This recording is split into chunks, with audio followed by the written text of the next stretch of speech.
চারটি কাজ করলে আল্লাহ নবী আপনার জন্য জান্নাতে যাওয়ার জিম্মাদার হয়েছেন। আল্লাহ নবী বলছেন যে যে ব্যক্তি, যে নারী 5 ওয়াক্ত সালাত আদায় করবে তার জান্নাতের 8টি দরজা উন্মুক্ত করে দেওয়া হবে। তাকে বলা হবে তোমার যেটা দিয়ে ইচ্ছে তুমি সেটা দিয়ে প্রবেশ করো। বলো আলহামদুলিল্লাহ।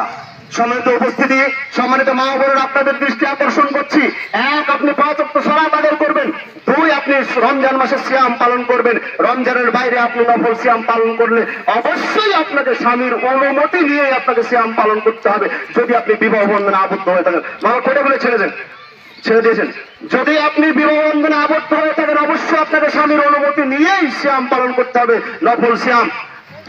3 আপনি স্বামীর আনুগত্য করতে হবে। 3 আপনাকে স্বামীর আনুগত্য করতে হবে।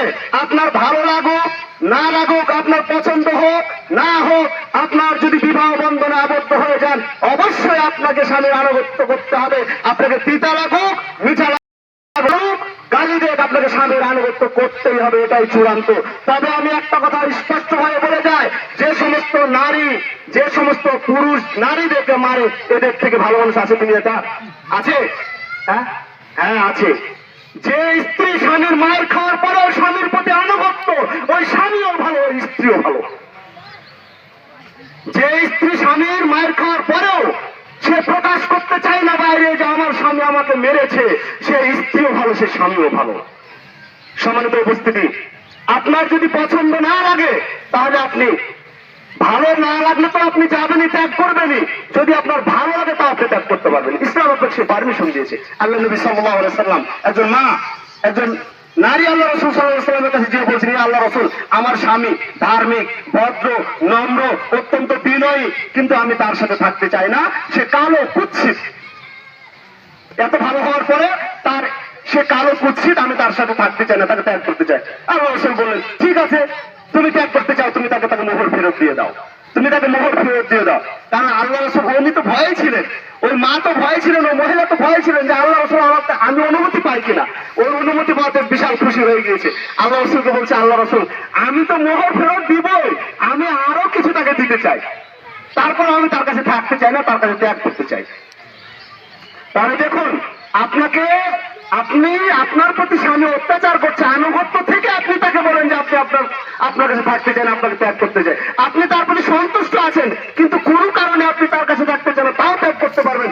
কিন্তু যদি আপনি স্বামীর কাছে থাকতে চান অবশ্যই আপনাকে স্বামীর আনুগত্য করেই জীবন যাপন করতে হবে।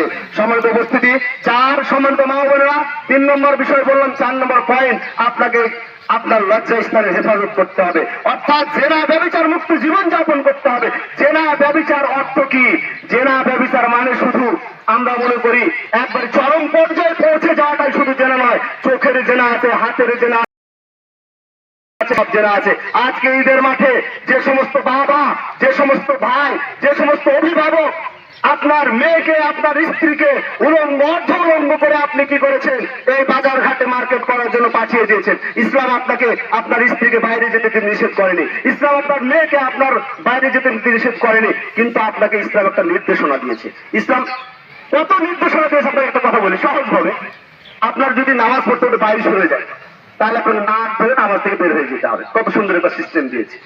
তার মানে আমি এই ক্ষুদ্র একটা ছোট্ট জিনিস দ্বারা আপনাকে বোঝাতে চাইলাম যে এরকম ইসলাম একটা ফর্মালিটি মেনটেন করে চলে।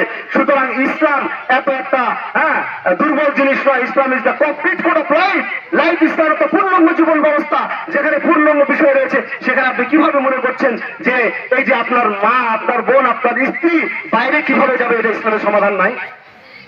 সুতরাং আপনি যদি এরকম করতে না পারেন, পর্দার মাধ্যমে তাদেরকে যদি বাইরে না পাঠাতে, সে বাইরে গেছে, আপনার কাছ থেকে তো টাকা চেয়ে আপনার মেয়েটা পকেটে গিয়েছে, বাইরে গেছে, আপু আমার টাকাটা মার্কেট করতে হবে, কিন্তু আপনার কি একটু বোধগম্য নেই, আপনার কি একটু জ্ঞান নেই যে আপনার স্ত্রী কিভাবে বাইরে গেল, আপনার মেয়ে কিভাবে বাইরে গেল? যদি আমি এটা করতে না পারি, তাহলেই তো আল্লাহ নবী সাল্লাল্লাহু আলাইহি সাল্লাম বলেছেন যে রমজানের পর যে ব্যক্তি তার জীবনে গুনাহ মাফ করতে পারলো না, তার থেকে বড় হতভাগা, অর্থাৎ সে হচ্ছে ধ্বংসপ্রাপ্ত। সমানের উপস্থিতি, পরিশেষে আরেকটি কথা বলে শেষ করে দিচ্ছি। রমজান মাস